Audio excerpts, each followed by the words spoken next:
Hello, my name is Deevy Holcomb, and I'm the director of the Deschutes County Department of Community Justice.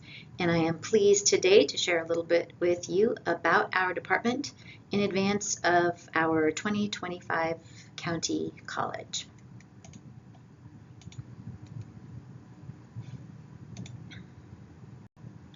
First off, I think the most important thing to know is that our department is really two divisions. We have a juvenile community justice division, and our mission is to repair harm, reduce risk, and create opportunity. And our other division is the Adult Parole and Probation Division, whose mission statement is to protect the public, repair harm, hold clients accountable, and facilitate pro-social thinking. In general, it's easiest to think of us as working with individuals, young and old, in the community who come into contact with law enforcement for illegal behaviors. In the case of juvenile community justice, we see young people at all stages of that process. For adult parole and probation, we work only with adults who have been convicted of a felony crime and some misdemeanor crimes. Here's a couple pictures of the kinds of things that we do. There on the left is a high school graduation photograph of a young person in detention. In the middle is one of our adult parole and probation officers working with a client in their office. And finally, that photo on the right is several of our parole and probation officers who are attending a community prevention event with young women in our community who are interested in careers in law enforcement.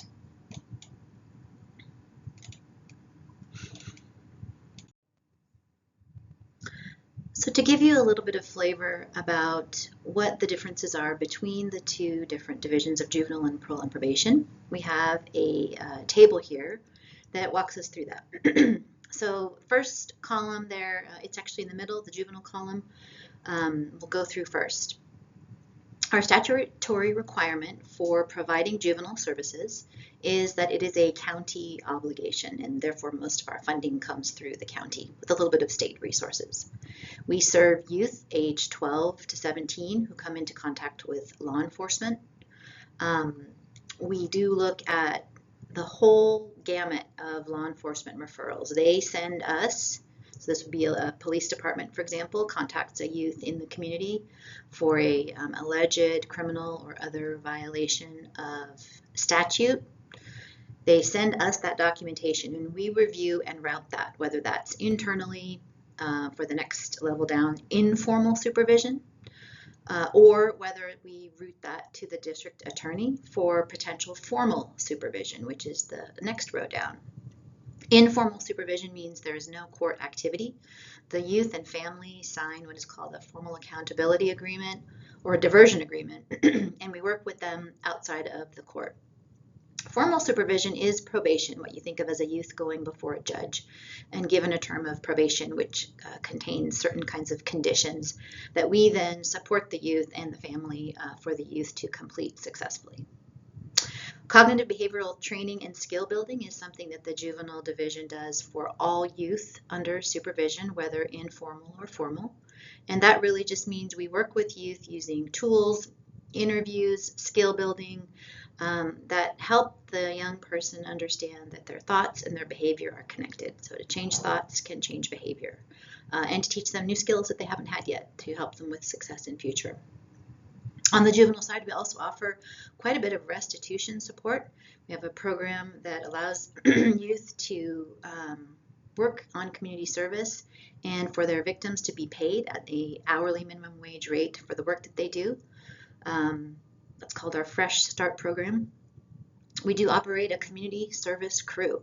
That is a van that usually does landscaping or fuels reduction or graffiti removal services in the community. We do also offer quite a bit of individual community service options when it's not appropriate for youth to be on crew. We also have on the juvenile side something that is pretty unusual for juvenile departments, which is a behavioral health services unit. We offer functional family therapy, which is in-home family therapy.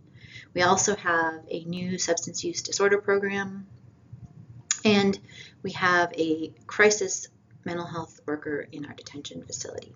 And of course, last but not least, we do have a detention facility that will hold youth age 12 to 17, either prior to a trial or when they first come in on law enforcement prior to seeing a judge, and from time to time as a sanction that a judge may order them to.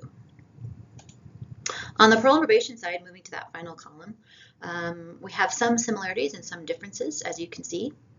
For the most part, parole and probation is a state-funded obligation that the state provides counties contracts to do based on state funding amounts. The parole and probation division only serves individuals 18 and over who have been convicted of a felony and some certain misdemeanors. So you'll see that there is no checkbox in the review and route law enforcement referrals or an informal supervision. So therefore what we do is that next row down, formal supervision. That's probation or post-prison. So a person can be sentenced to probation in the community, or they can be sentenced to prison, and when they return home from prison, that is when parole and probation steps in. We do very similar work, similar social science-based work with adults on supervision, utilizing that cognitive behavioral training or skill building techniques. We do offer some limited restitution support, although not as much on the juvenile side. We formerly were able to provide community service crew, but budget reductions have reduced that, so we don't actually have a department-specific community service crew. We still do assist individuals with completing a community service obligation that they may have. Behavioral health services is something that we do have on the parole and probation side, a little bit different than the juvenile side. For the most part, we have contracts that we're able to support within budget constraints for subsidies for individuals who need treatment of one sort or another to help them pay for beginning of treatment or assessment fees and that sort of thing. And most recently, we began a job sharing post within our department with a behavioral health peer support specialist, which has been really a game changer for us. We're pretty excited about that and hopefully can chat with you about that in September. And finally, parole and probation does not offer detention or jail. That is, of course, a function of the Deschutes County Sheriff. To do all this work, as of July 1st, 2025, here is a sum of our staff and our budget. You can see there on the juvenile community justice side, we are a total of 47 FTE. That's a reduction of 2 over last year. Our total budget on the juvenile side is $11.1 million. On the adult parole and probation side, our FTE, full-time equivalency, is 36. That is a reduction of 3.75 staff. And there's a total budget there of 9.2. So the divisions are relatively similar, but the parole and probation staffing component is much smaller. And that's primarily because of the detention program that we operate on the juvenile side at this time. So just to give you a little flavor of, you know now what we do, you know the number of people it takes, how much money it costs, what do we get for our investment in Deschutes County for this work. On the juvenile side, we have a graph here that has a couple of different things going on. So if you'll just watch as I narrate it for you, I should hopefully explain this. And feel free to ask questions when you come to our presentation. First thing is that 75% of young people paid their entire restitution obligation. And that is the bar that is in green. You can see here. It's a really great number. We have some really high restitution amounts from time to time. 68% of young people completed their community service obligations. That is the bar in blue. It's a drop from previous years because we have actually taken some budget reductions in that unit of our division, and I hope you're able to come to County College in September and hear how and why and what we've done in turn. But finally, 85% of young people reduced their risk to reoffend, and that is that yellow bar, that third bar there. And that's a really great indicator. It's based on assessments that we provide young people that look at a variety of crime driving factors in a young person's life. If we can reduce those throughout the course of supervision, we are more likely to help that young person truly succeed afterwards. And finally, for all this different work that we're able to do, this is the red the red line going horizontally. Our recidivism has stayed pretty flat from the prior year, and we're really quite happy that only one youth from Deschutes County was committed to the Oregon Youth Authority Correctional Facility, which is a state-run facility for young people with very serious or extremely chronic crime. Some other things that we're really excited about, we're really very innovative and really appreciate and prioritize working with others to achieve our mutual goals. Young people do not commit crime kind of in a vacuum. There's always family, peers, social things going on, school-based things. We need all of those partners, and we continually work with them. We work with the High Desert Education Service District to promote staff wellness, which in turn helps us work better with youth. We assessed this past year our effectiveness working with young women. Young women have a little bit of a different crime pathway and pathway to juvenile justice, and it's really important that we know what that is so that we can help them specifically to be successful. And finally, we made a lot of progress on creating a family and community-based substance use disorder treatment program in-house. And that's something that is a very complicated issue, and I hope that there's some good questions about that in September, but that's something we've been working for a long time and glad to see it finally start to come to fruition. And lastly, our juvenile department really embraces what is called the restorative justice or restorative practice philosophy wherever possible. And that just really means that we work with young people as human beings. We recognize crime as a disconnection between people. And if we can value all people and reconnect people, that is ultimately a much better pathway to community safety and community health.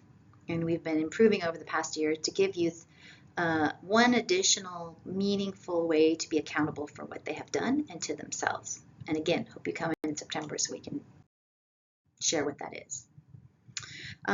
Many different challenges coming up in terms of our future. First off, the county budget is under some stress, as I'm sure you are aware. The juvenile department is not an exception to that, so we will be assessing and really making sure that we are just as effective with less resources in the future. Changing juvenile justice trends, this has really been something that has been very dynamic since the pandemic. In general, juvenile crime is way down from 20 or 10 years ago. Our use of detention is way down from 20 and 10 years ago. The types of offenses that youth are presenting with are different, and therefore all these things really need us to constantly be evolving and paying attention. And thinking of that, that effective substance use disorder treatment that I shared in the previous slide, that's something we'll be working on in the future. Implementing what we learned about working more effectively with young women, and providing some alternatives to community service crew, which is a service that has been reduced.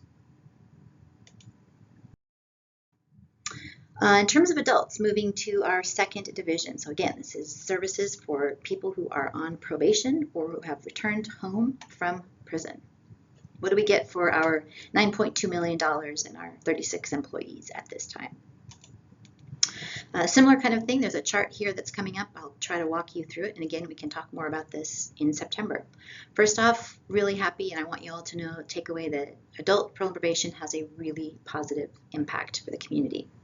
This chart right here is primarily about prison usage. So the red line that goes across the top is the average number of days that Deschutes County residents were sentenced to prison in a period between 2012 and 2015. It's known as our baseline. In 2013-2014, the state has given us some additional funding to really reduce prison usage because the state of Oregon, without this, will have to build another prison, which is a very expensive venture and not very successful in terms of preventing crime when people get out. So if that red line is our baseline, all the gray mountain tops and peaks and valleys below are what our actual prison usage has been since 2014. So you can see that with the exception of some of the earlier parts of this time period, so 2013 into 2018, we were still using the same amount of prison from time to time as we had in that prior period. So that was not great news. But since then, you can see we are way under that. So we have sustained significant reductions in prison usage from Deschutes County, and we have done this without decreasing the amount of people who are successful, or a pretty neutral impact on recidivism, which is a new crime after prison. So we've managed to successfully supervise adults in the community who in the past might have gone to prison first. One of the ways that we do that is another thing we're excited about. We're happy to talk with you more about this in September, but it's really important that when somebody comes into our supervision, that we assess what's going on for them, what is driving their crime, what needs do they have, what is their approach to thinking, so that we can help them become successful and crime-free. To do that effectively, we've got to assess them quickly and accurately. And we're really proud that about 70%, almost 70% of our individuals do get that timely risk and needs assessment that helps us tailor our services to what they need. Just like the juvenile division, it's absolutely crucial that we innovate continually and that we engage with others to achieve our mutual goals. There are some real similarities on the adult side with what we're doing on the juvenile side. One is we are pursuing medical and behavioral health resources for clients. State funding for adult supervision has been drastically cut for us this year. And one of the things that we're going to do is reduce the amount of funding that we ourselves provide, for example, substance use treatment. And we think we can do this successfully because there are a lot of our partners that already do this. A lot of times people in the justice system have some additional barriers to accessing those resources. So that's kind of what we're turning our attention to, is helping people access those outside of our system rather than paying for it or providing it internally. An example of this is that just over the past year, we have had a great partnership with Deschutes County Behavioral Health, where a behavioral health specialist is embedded with us in our parole and probation department, working side by side with the probation officer who works primarily with individuals who have serious mental health issues. It's been a really great success. We've seen really good reductions in escalating behavior, people reporting in, people trusting our system. It's been a really excellent partnership. We also recently started, and again, this is in the avenue of helping our clients access supports outside of our department. Peer-based recovery is a really evidence-based practice that helps people with addictions walk alongside professionals who themselves have experience with addiction and are in recovery. We don't often see this in the criminal justice space, but it's a really good model there too. So through a grant, we have just recently started that peer-based recovery support program where we pair up individuals on supervision with peer support specialists in the community who help them walk through the recovery process, again, kind of alongside and as a peer, which is a whole different thing than when it's your probation or your parole officer asking you to do things. Current challenges and future initiatives for our parole and probation side are somewhat similar to the juvenile division. The actual cost of doing business in Deschutes County, doing the work that I've just described and the results that I just described, costs more than the state of Oregon, through a formula, is providing us to do. And this is kind of a continual problem. Our cost of expenses goes up. For example, personnel costs go up, or the cost of purchasing equipment or materials goes up. And the state amount, while going up every 2 years, doesn't really reflect that annual increase that we see as a Deschutes County agency. So that is a continual act of looking for alternative funding and or looking for ways to be more efficient. And we are right in the middle of that exercise and happy to share with you more in September on that. Kind of along with this is stabilization and safety for justice involved individuals is huge. When someone is unstable, it's more likely to lead them to act in unsafe ways for themselves or others. We are continually working to support people in their lives to restabilize so that they have a really good foundation from which to try to learn new habits, new thinking, and make good use of opportunities that come to them through this rehabilitation process. It also means that we absolutely, from time to time, have to step in and provide external accountability when folks are not able to maintain themselves in the community or stay stable. Future initiatives kind of related to both of our challenges. Very similarly to how we assessed our work with young women at the juvenile side, the adult division has also done this same kind of assessment, and we just started over the last year to work quite differently with women in ways that are proven to improve their outcomes. Really excited about this program and happy to talk with you more in September. Just know that's an initiative that we're working on. With budget cuts and budget restrictions comes less staff one way or the other. It's very, very important then that the staff we do have are able to be nimble and flexible. So we prioritize positions and training that allow people to do a variety of tasks, because once your team starts to shrink a little bit, it's really important that everybody knows how to do a few more things. So that's something we've been working on.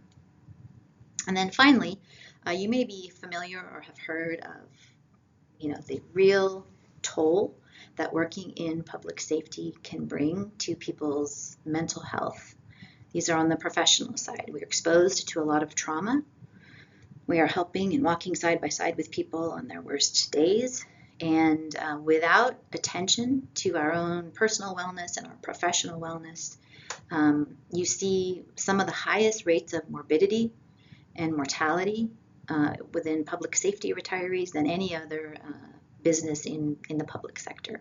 So we're a little bit late to the game on this at Parole and Probation, but we have recently really tried to focus on a variety of ways to help our staff be well, and we mirror those on ways that the police officer community has really professionalized and set forth for us. So that's a new thing we're doing. So that is, in a nutshell, Department of Community Justice. I think that, at the end of the day, what I would love for you to take away is that community justice is here in our community, in all communities in Deschutes County. We're walking alongside young people and adults in the worst days of their lives.